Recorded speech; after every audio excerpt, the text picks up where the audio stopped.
Welcome back students. तो आज के लेक्चर से हम रीड करना शुरू करने वाले हैं अपने chapter the best Christmas present in the world के पार्ट 2 को।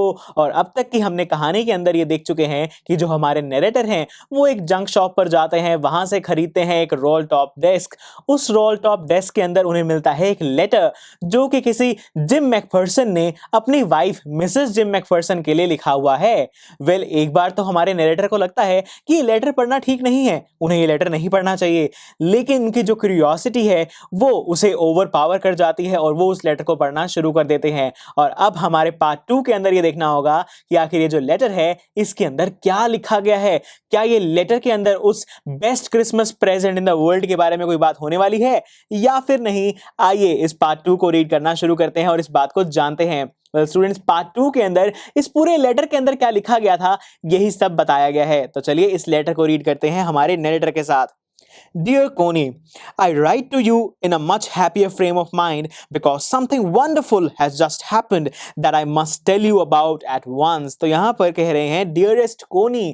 यहाँ पर जो जिम मैकफर्सन है उनकी वाइफ का नाम बता दिया गया है जो कि है कोनी, राइट। कॉनी मैकफर्सन यहाँ पर उनका नाम है। तो उनको हमारे जिम मैकफर्सन लिखते हैं कि मैं ये जो लेटर लिख रहा हूँ तुम्हारे लिए ये बहुत ही एक हैप्पी स्टेट ऑफ माइंड में लिख रहा हूँ, मैं बहुत खुश हूँ। मुझे कुछ ऐसा बताना है तुम्हें जो कि मैं तुम्हें अभी अभी एट वंस बताना चाहता हूं।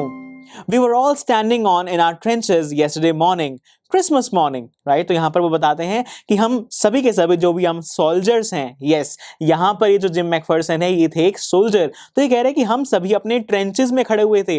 ट्रेंचेस बेसिकली होता है जहाँ पर सोल्जर्स एक छुप कर खड़े होते हैं ताकि उनके ऊपर कोई आसानी से अटैक ना कर सके। एक जगह पर ना खड्डा सा खोद दिया जाता है और उन खड्डों के अंदर हमारे जो सोल्जर्स हैं वो खड़े रहते हैं, तो उन्हें कहा जाता है ट्रेंचेस। तो यहाँ पर हमारे ये जो जिम मैकफर्सन है जो कि एक सोल्जर है वो बता रहे हैं कि क्रिसमस मॉर्निंग है, उस समय पर हम अपने सभी ट्रेंचेस में खड़े हुए थे। It was crisp and quite all about as beautiful a morning as I have ever seen, as cold and frosty as a Christmas morning should be। तो कहते हैं बिल्कुल एक बहुत ही क्रिस्प, बिल्कुल शार्प, बिल्कुल ही शांत एक सुबह थी, बिल्कुल ठंडी सी सुबह थी जिस तरीके की क्रिसमस की सुबह हुआ करती है। क्रिसमस ऑब्वियसली दिसंबर में होता है और उस समय पर हर जगह बहुत ठंड होती है, right. I should like to be able to tell you that we began it, right. तो यहाँ पर कहते हैं कि मैं तुम्हें बताना चाहूंगा कि हमने कुछ शुरू किया। But the truth I am ashamed to say is that Fritz began it। तो कहते हैं लेकिन मैं तुम्हें एक सच्चाई भी बताना चाहूंगा जिसको लेकर मैं थोड़ा सा शर्मिंदा हूं कि जो फ्रिट्ज हैं, जो जर्मन लोग हैं, उन्होंने ये चीज शुरू करी। एक्चुअली ये जो वर्ल्ड वॉर 1 का सीन है ये वर्ल्ड वॉर चल रही है ब्रिटिशर्स और जर्मनी के बीच में, राइट। इंग्लैंड और जर्मनी के बीच में ये वर्ल्ड वॉर चल रही है। तो यहां पर क्या हो रहा है कि जो जर्मन लोग हैं उनके अंदर एक बड़ा ही कॉमन नेम होता है फ्रिट्ज। तो इसीलिए ये जो इंग्लैंड के लोग हैं, जो ब्रिटिशर्स हैं, जो जिम मैकफर्सन हैं, ये सब जर्मनी के लोगों को बुलाते हैं फ्रिट्ज, ठीक है। तो ये कह रहे हैं कि मैं थोड़ा सा शर्मिंदा हूं कि जो चीज की शुरुआत हमने की वो हमारी तरफ से नहीं बल्कि उन जर्मन लोगों की तरफ से हुई है। First, someone saw a white flag waving from the trenches opposite, right? तो कह रहे हैं कि हमारे जो opposite trenches थे, जो जर्मनी के सोल्जर्स के ट्रेंचेस थे, वहां से सबसे पहले किसी ने एक व्हाइट फ्लैग वेव होते हुए देखा। व्हाइट जो फ्लैग है it is a symbol of peace, कि अभी हम लड़ाई नहीं करना चाहते, राइट। तो यहां पर उसके बाद कहा गया है then they were calling out to us from across no man's land, happy Christmas Tommy, happy Christmas. तो कहते हैं कि फिर वहां से दूसरी तरफ से हमें आवाज आ रही थी हैप्पी क्रिसमस टॉमी। अब एक्चुअली जैसे ये जो ब्रिटिशर्स हैं ये जर्मन लोगों को फ्रिट्ज बुलाते हैं, बिल्कुल वैसे ही वहां के जो जर्मन लोग हैं वो इन ब्रिटिशर्स को बुलाते हैं टॉमी। तो वहां से आवाजें क्या आ रही थी, हैप्पी क्रिसमस, हैप्पी क्रिसमस। और ये आवाजें आ रही थी across the no man's land. Actually होता क्या है, जब दो कंट्रीज का बॉर्डर होता है ना तो बीच में जो खाली जगह होती है उसे कहा जाता है नो मैन्स लैंड। तो वहां से आवाजें आ रही थी happy Christmas Tommy. When we had got over the surprise, some of us shouted back, "Same to you, Fritz, same to you." जब हम इतने बड़े सरप्राइज से बाहर निकले कि अरे ये क्या हो रहा है हमारे साथ, हैप्पी क्रिसमस कौन बोल रहा है हमें, तब शायद किसी ने वापस चिल्लाया same to you Fritz, same to you. I thought that would be that। मुझे लगा कि हाँ बस इतना ही होना था, हो गया, बात खत्म हो गई। We all did, लेकिन हम सब फिर से चिल्लाने लगे same to you Fritz, same to you। But then suddenly one of them was up there in the great coat and waving a white flag। तो कहते हैं कि तभी वहां से एक सोल्जर जो है वो उठता है जिसने एक बड़ा सा ग्रे कलर का कोट पहना हुआ है और वो क्या है, उसके हाथ में एक व्हाइट फ्लैग लेकर आ रहा है। Don't shoot lads, someone shouted। तभी किसी ने चिल्लाया शूट मत करो भाइयों, गोली चलाने की जरूरत नहीं है। And no one did, और हम में से किसी ने भी शूट नहीं किया। Then there was another Fritz up on the parapet and another Keeping your heads down, I told the men, it's a trick but it wasn't. तो यहाँ पर कहते हैं कि जो फ्रिड्स हैं वो एक के बाद एक, यानी कि जो जर्मन लोग हैं वो एक के बाद एक उठकर आ गए हैं, आ रहे हैं, उठते आ रहे हैं, और सबको मैंने कहा कि ध्यान रखो, अपने सिर नीचे रखो, ये एक ट्रैप हो सकता है, ये एक ट्रिक हो सकती है, जो जर्मन्स है वो हमारे ऊपर हमला करने वाले हो सकते हैं। लेकिन ऐसा नहीं था। One of the Germans was waving a bottle above his head, और यहाँ पर उनमें से एक जर्मन एक बॉटल अपने हेड के ऊपर इस तरीके से हिला रहा था, वेव कर रहा था। It is Christmas day Tommy, we have schnapps. तो यहाँ पर वो कहते हैं कि हमारे पास ना एक क्रिसमस का दिन है और हमारे पास क्या है, बॉटल ऑफ स्नैप्स है। Schnapps is basically a drink जो कि जर्मनी में सर्व की जाती है।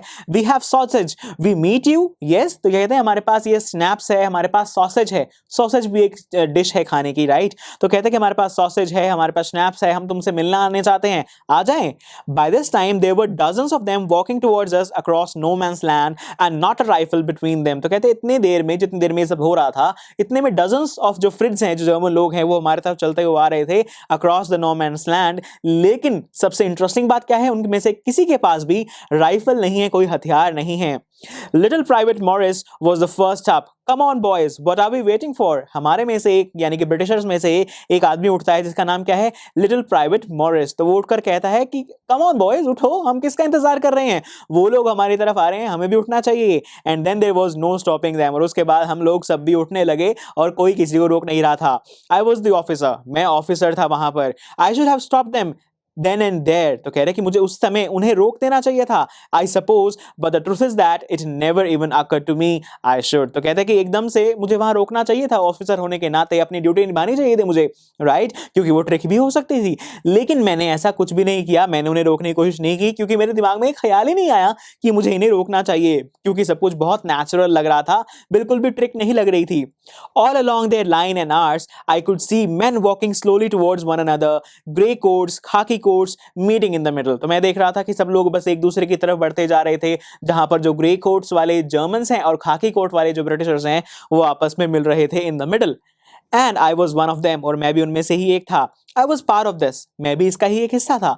इन the middle of the war we were making peace, right. कितनी अच्छी लाइन है, हम लड़ाई के बीच में, वॉर के बीच में, वी वर मेकिंग पीस, हम शांति मना रहे थे। You cannot imagine, dearest Coney, my feelings as I looked into the eyes of the Fritz officer who approached me, hand outstretched, Hans Wolf, he said, right? तो कहते हैं कि कोनी, तुम समझ नहीं पाओगे कि मैं कितना ज़्यादा खुश था, कितना ज़्यादा ओवरवेल्म था कि जब मेरे सामने वो फ्रिट्स ऑफिसर आया और उसने अपना हाथ बढ़ाया और अपना नाम बताया कि मेरा नाम है हैंस वुल्फ, और वो अपने हाथ बढ़ाकर मेरे सामने आ गया। Gripping my hand warmly and holding it, उसने मेरा हाथ पकड़ा और बड़े फर्म तरीके से मेरे साथ हैंडशेक किया। I am from Dusseldorf. I play the cello in the orchestra. Happy Christmas। तो यहाँ पर जो हमारे जर्मन ऑफिसर है, फ्रिट्स ऑफिसर हैं, जिनका नाम है हैंस वुल्फ, वो अपने बारे में बताते हैं कि मैं डसलडॉर्फ नाम की जगह से हूँ, मैं ऑर्केस्ट्रा में सेलो प्ले करता हूँ। सेलो एक बड़े से वायलिन की तरह एक इंस्ट्रूमेंट होता है, वो प्ले करता हूँ ऑर्केस्ट्रा में, और मैं तुम्हें विश करता हूँ मैरी क्रिसमस, या फिर वो कह रहे हैं happy Christmas. Captain Jim Macpherson, I replied, मैंने अपने बारे में बताया कि मेरा नाम क्या है, Captain Jim Macpherson, and happy Christmas to you too, और मैंने भी उन्हें विश किया, happy Christmas. I am a school teacher from Dorset in the west of England, मैं डॉर्सेट में रहने वाला एक स्कूल टीचर हूं जो कि वेस्ट ऑफ इंग्लैंड में है। Dorset, he smiled, I know this place, I know it very well. तो यहाँ पर जो जर्मन हमारे ऑफिसर हैं हैंस वुल्फ, वो जवाब देते हैं कि हाँ डॉर्सेट, इसके बारे में तो मैं जानता हूँ। We shared my rum ration and his excellent sausage. तो कहते हैं कि मैंने अपनी रम उनके साथ शेयर करी और उनके जो सॉसेजेस हैं वो मैंने शेयर किए अपने साथ, राइट। एंड वी टॉक्ड, कोनी, हाउ वी टॉक्ड, तो कह रहे हैं कि हमने बातें करनी शुरू कर दी। कोनी, तुम जानकर हैरान हो जाओगी कि हमने कैसी कैसी बातें की। He spoke almost perfect English. तो कहते हैं कि वो परफेक्टली इंग्लिश बोल रहा था, राइट, क्योंकि वो तो जर्मन है ना। तुम सोच रही होगी कि हमने बातें कैसे की क्योंकि उस जर्मन को बहुत अच्छे से इंग्लिश बोलनी आती थी। But it turned out that he had never set foot in Dorset, never ever been to England. He had learned all he knew of England from school and from reading books in English। तो यहाँ पर कहते हैं कि मुझे उनसे बातें करके ये पता चला कि ना तो वो कभी डॉर्सेट आया था, ना ही वो कभी इंग्लैंड आया था, लेकिन उसने इंग्लैंड के बारे में और इंग्लिश के बारे में जितनी भी बातें जानी थी वो सभी अपनी बुक से जानी थी। His favorite writer was Thomas Hardy. His favorite book, Far from Madding Crowd। So out there in no man's land, we talked of Bathsheba and Gabriel Oak and Sergeant Troy and Dorset. तो कहते हैं कि उसकी जो favourite writer है वो है Thomas Hardy, उसकी जो फेवरेट बुक थी वो थी फार फ्रॉम मैडिंग क्राउड, और हमने ना जाने किस किस के बारे में बातें करी, चाहे तुम किसी का नाम लो, चाहे तुम सर्जेंट ट्रॉय का नाम लो, चाहे तुम डॉर्सेट का नाम लो, हमने उस नो मैंस लैंड पर बैठ के बहुत सारी बातें की। He had a wife and one son born just 6 months ago. तो कहता है कि उसकी एक पत्नी है और उसका एक बेटा है जो कि अभी 6 महीने पहले ही पैदा हुआ था। As I looked about me, there were hurdles of khaki and gray everywhere, all over no man's land, smoking, laughing, talking, drinking, eating. तो कहते हैं मैं आसपास जहां पर भी देख रहा था तो मुझे हर जगह ग्रे और खाकी कोट के कुछ हर्डल्स हैं, कुछ ग्रुप्स बने हुए दिखाई दे रहे थे जहां पर लोग हंस रहे हैं, बातें कर रहे हैं, ड्रिंक कर रहे हैं, खा रहे हैं। Hans Wolf and I shared what was left of our wonderful Christmas cake. कोनी तो यहाँ पर कहते हैं कि मैंने ये जो तुमने मुझे क्रिसमस केक बना कर दिया था वो मैंने और हैंस वुल्फ ने शेयर किया। He thought the marzipan was the best he had ever tasted. तो कहते हैं जो मार्जिपन है जो तुमने मुझे एक स्वीट बना कर दी थी, मार्जिपन एक स्वीट का नाम है, वो उसे लगा कि वो दुनिया की सबसे अच्छी स्वीट थी जो अब तक उसने टेस्ट की है। I agreed, मैंने उसके बाद से एग्री किया। We agreed about everything and he was my enemy. तो कहते हैं कि मैं और वो हर एक बात पर एग्री किए जा रहे थे जबकि हम एक दूसरे के दुश्मन थे। There were never a Christmas party like it, Connie. तो कहते हैं कॉनी इस जैसी क्रिसमस पार्टी कभी हो ही नहीं सकती। Then someone I don't know who brought about a football. तो कहते हैं कि पता नहीं कौन सब में से निकलकर एक फुटबॉल बाहर लेकर आया। Great coats were dumped in piles to make goal posts, and the next thing we knew, it was Tommy against Fritz out in the middle of no man's land. तो यहाँ पर कहते हैं जो इतने बढ़िया से कोट्स थे उनके ऊपर उनके एक के ऊपर एक कोट रखकर गोल पोस्ट बना दिए गए, और फिर हमें बस इतना याद है कि उसके बाद तो बस जर्मनी और जो ब्रिटिशर्स हैं वो आपस में फुटबॉल का मैच यहाँ पर खेलने लगे। कहाँ पर? In the no man's land. Hans Wolf and I looked on and cheered, clapping our hands and stamping our feet to keep out the cold as much as anything. तो यहाँ पर कह रहे हैं कि हम बहुत खुश थे, हम सारा कुछ देख रहे थे, इस मैच को प्ले करते हुए देख रहे थे, लोगों को, सोल्जर्स को, हम अपने हैंड्स को क्लैप कर रहे थे, अपने फीट्स को स्टंप कर रहे थे। ज्यादातर ये सब हम इसलिए कर रहे थे ताकि हम हीट को अपने पास रख सके, गर्मी को दूर भगा सकें। Right?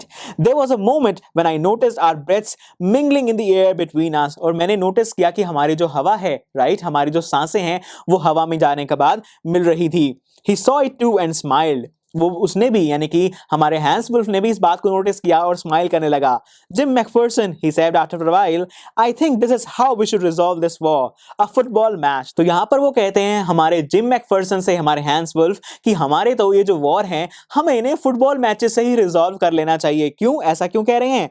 No one dies in a football match, no children are orphaned, no wives become widows. तो कहते हैं कि क्योंकि फुटबॉल मैच में कोई मरता नहीं है, किसी के बच्चे अनाथ नहीं होते, ऑर्फन नहीं होते, और कोई वाइफ्स विडो नहीं होती क्योंकि किसी की डेथ नहीं होती एक फुटबॉल मैच में। I'd prefer cricket, I told him. तो यहाँ पर जिम मैकफर्सन कहते हैं कि मैं तो क्रिकेट प्रेफर करूंगा। Then we Tommies could be sure of winning probably. तो कहते हैं कि हम जो टॉमीज हैं यानी कि हम जो ब्रिटिशर्स हैं, क्योंकि हमारे यहाँ पर ज्यादा क्रिकेट खेला जाता है, हम ज्यादा अच्छे से क्रिकेट खेल लेते हैं, तो हमारे जीतने के चांसेस पक्के हो जाएंगे। We laughed at that and together we watched the game. हम दोनों ही उस पे हंसने लगे और उस गेम को देखने लगे। Sad to say, Connie, Fritz won 2 goals on 1. और sad हूं मैं ये कहते हुए कि जो फ्रिट्ज हैं, जो जर्मन्स हैं, वो जीत गए, उन्होंने 2 गोल्स किए और हमने 1 गोल किया। But as Hans Wolf generously said, our goal was wider than theirs, so it wasn't quite fair. तो यहाँ पर हमारे जो हैंस वुल्फ हैं वो थोड़े से जनरस होकर ये कहते हैं कि चलो कोई बात नहीं, ये मैच कुछ खास फेयर नहीं था क्योंकि हमारा जो गोल था वो थोड़ा सा बड़ा बना दिया गया था, इसलिए हमारे जीतने के चांसेस वैसे ही ज्यादा थे, तो फेयर मैच नहीं था ये। The time came and all too soon. तो कहते हैं कि अब जो समय आ गया था वो बहुत जल्दी आ गया, मुझे ऐसा लगने लगा। When the game was finished, the schnapps and the rum and the sausage had long since run out and we knew it was all over. तो जब सब खाने पीने का सब सामान खत्म हो गया, जो गेम है वो खत्म हो चुकी थी, तो हमें समझ में आया कि अब सब कुछ खत्म होने वाला है, हमें फिर से उस लड़ाई को कंटिन्यू करना होगा।